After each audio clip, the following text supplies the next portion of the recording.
I no longer remember the last time I felt warmth that wasn't a lie, only cold. It lives in me now, deeper than blood, deeper than bone.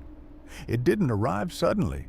It bit the fingertips first, then drove needles into the lungs with every breath, then became weight, heavy, pressing, seeping through the coat, through the skin, through everything that was still warm. I left Innsmouth at first light the morning after the jetty. The town was still smoldering behind me, thin black columns of smoke rising against a gray sky like the last breaths of something dying. I didn't look back. I just drove. The girl I had pulled from the piling sat silently beside me for the first 30 miles. She stared out the window at the passing trees, her hands folded tightly in her lap. When we reached a lonely crossroads, she asked me to stop. She got out without a word, took the last of my cash, and disappeared into the woods. I never saw her again. I didn't return to Boston. I couldn't. The city felt like a cage now. Too many windows, too many reflections showing the faint yellow light crawling under the skin of my left hand. Every alley smelled of river mud. Every puddle reflected twin black suns. So I pointed the car north and kept driving. Maine slipped past in a blur of dying autumn forests and empty highways. I slept in the car, engine running, heater on full blast. The cold hadn't found me yet. It was waiting. By the time I crossed into New Brunswick, the rain had turned to sleet. Sleet turned to snow. The veins on my left hand began to pulse in time with the windshield wipers, slow, steady, like a second heartbeat. I crossed into Quebec under a sky the color of old lead. The roads grew narrower, the towns grew smaller, gas stations became rarer. I bought fuel from an old man who refused to take my money until I showed him my left hand. He stared at the faint yellow glow, crossed himself, and filled the tank without another word. I kept going north. The trees started thinning somewhere past Chibougamau. First they became shorter, then sparser, then they simply stopped. One moment there were black spruce and bare larches. The next, nothing but snow and rock and wind.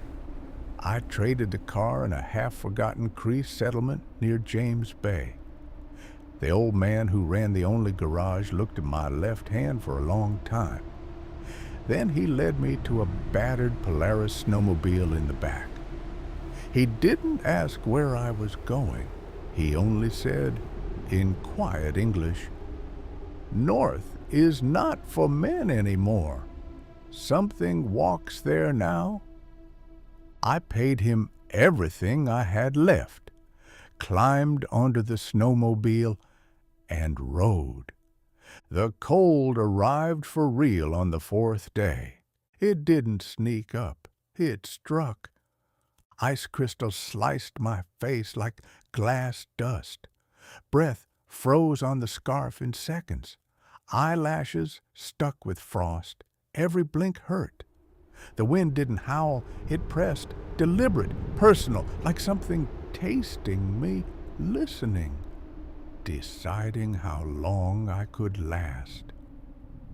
I stopped at dusk on the fifth day, built a small fire in the shelter of a snowdrift.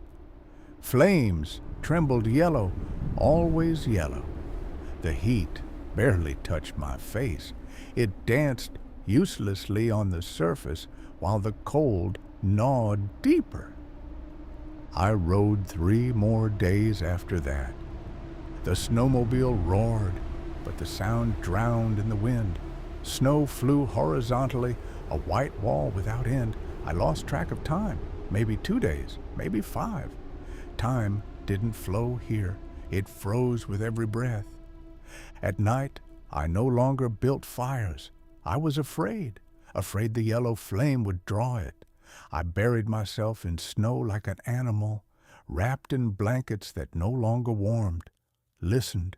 The wind sang, not a melody, not words, just a low, endless sound, like the breathing of something huge lying under the ice, slowly turning over.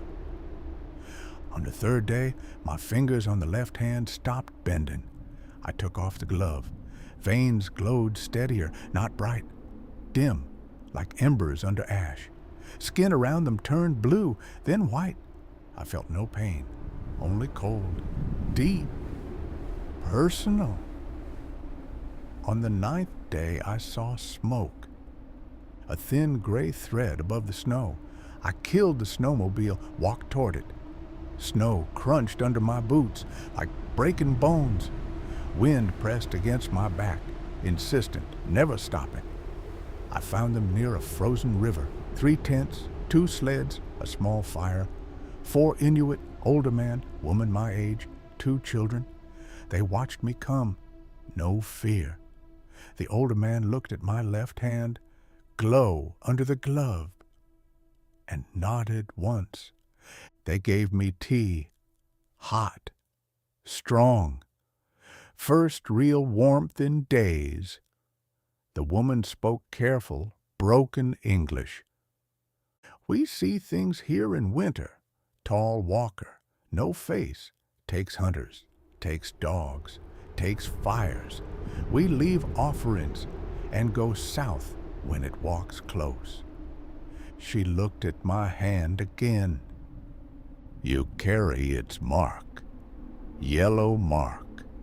It follows you. They gave me dried meat, seal oil, and a small carved bone charm. Wolf with teeth bared. The woman said, give it to the wind when you see it. Maybe it takes the charm instead of you. I stayed one night, slept near the fire, dreamed of white, of walking, of eyes like starved moons.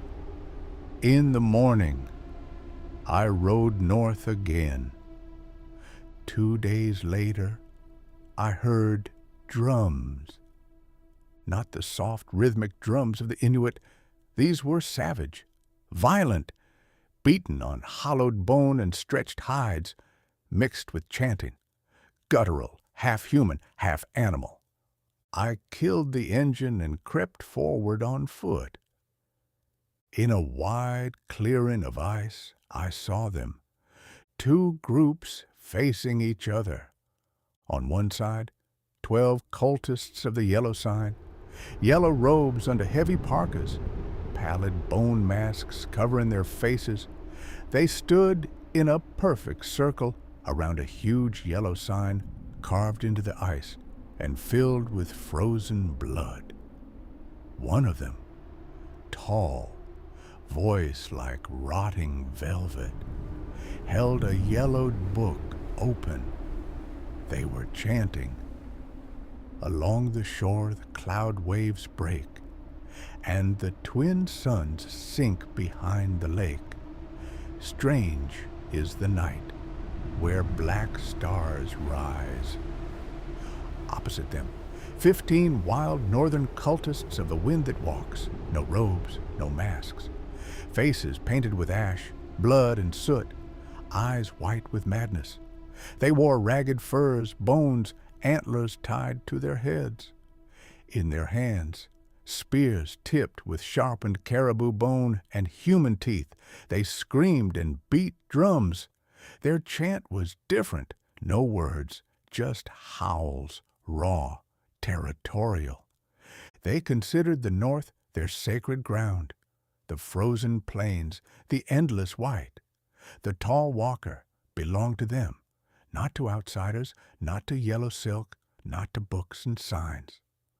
The tall cultist spoke loudly, voice carrying over the wind. The king in yellow calls to the wind that walks. The sign in the north shall become one. The sleeper in the deep dreams of yellow stars. Let the wind answer.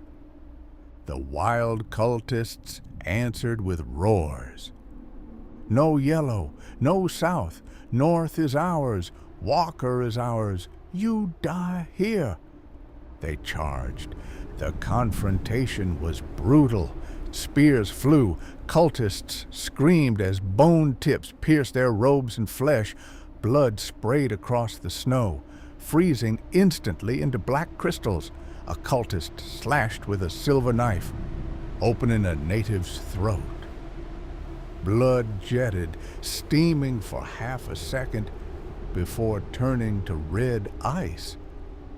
A wild cultist grabbed a masked man and tore the mask off. Underneath was yellow silk and emptiness.